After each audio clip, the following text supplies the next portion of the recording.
یہ ویڈیو خانہ کعبہ کے صحن میں نماز ادا کرتی ہوئی ایک بچی کی ہے۔ وہ بچی نماز ادا کر رہی تھی، نماز پڑھ رہی تھی کہ اتنی ہی دیر میں ایک فوجی جوان جو کہ وہاں پر سیکیورٹی پر مامور تھا، وہ آ کر کھڑا ہو گیا۔ وہ اس لیے آ کر نہیں کھڑا ہوا کہ وہ اسے دیکھ رہا تھا، بلکہ وہ اس لیے آ کر کھڑا ہوا کہ دھوپ کی شدت تھی اور دھوپ کی شدت میں وہ بچی نماز ادا کر رہی تھی۔ اس دھوپ کی شدت کو کم کرنے کے لیے اس سیکیورٹی اہلکار نے اپنے آپ کو اس پوزیشن پر کھڑا کر لیا کہ اس سیکیورٹی اہلکار کی چھتری اور اس سیکیورٹی اہلکار کے جسم سے بننے والے سائے کے نیچے وہ بچی نماز ادا کر سکے۔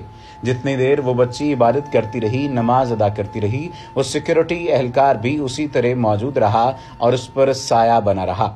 اب آپ اندازہ لگائیے کہ ایسی محبت، ایسی شفقت آپ نے کہیں اور دیکھی ہوگی؟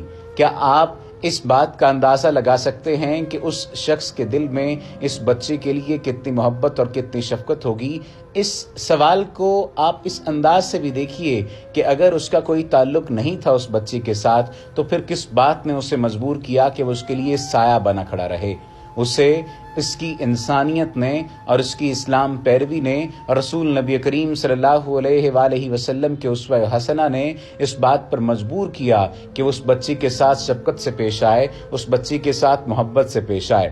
بعد میں وہ بچی اس شخص سے ملی بھی، اس سیکیورٹی اہلکار کا شکریہ بھی ادا کیا اور اس سیکیورٹی اہلکار نے بھی اپنی محبت کا اظہار اس کے ماتھے پر بوسہ لے کر اس کے سر پر ہاتھ پھیرتے ہوئے کیا۔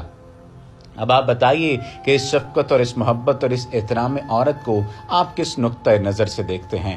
ہمیں اسلام کے سنہری اصولوں پر کاربند ہونا ہوگا۔ ہمیں اپنے اندر اسی جذبے کو پروان چڑھانا ہوگا کہ جب رسول کریم صلی اللہ علیہ وآلہ وسلم اپنی بیٹی کے آنے پر اپنی کملی پھیلا دیتے تھے، اپنی چادر پھیلا دیتے تھے، اور رسول نبی کریم صلی اللہ علیہ وآلہ وسلم اتنے عزت و احترام کے ساتھ ان کو ریسیو کیا کرتے تھے، ان کو ویلکم کیا کرتے تھے، یہی تعلیمات اگر ہماری زندگی میں آئیں گی تو ہم عورتوں کے تقدس کو مزید بحال کر سکیں گے، مزید بہتر کر سکیں گے۔ عورتوں کے تقدس کو بحال کرنا ہوگا، عورتوں کے تقدس کو بہتر بنانا ہوگا، اور ہمیں رسول نبی کریم صلی اللہ علیہ وآلہ وسلم کے اسوہ حسنہ پر عمل کرنا ہوگا۔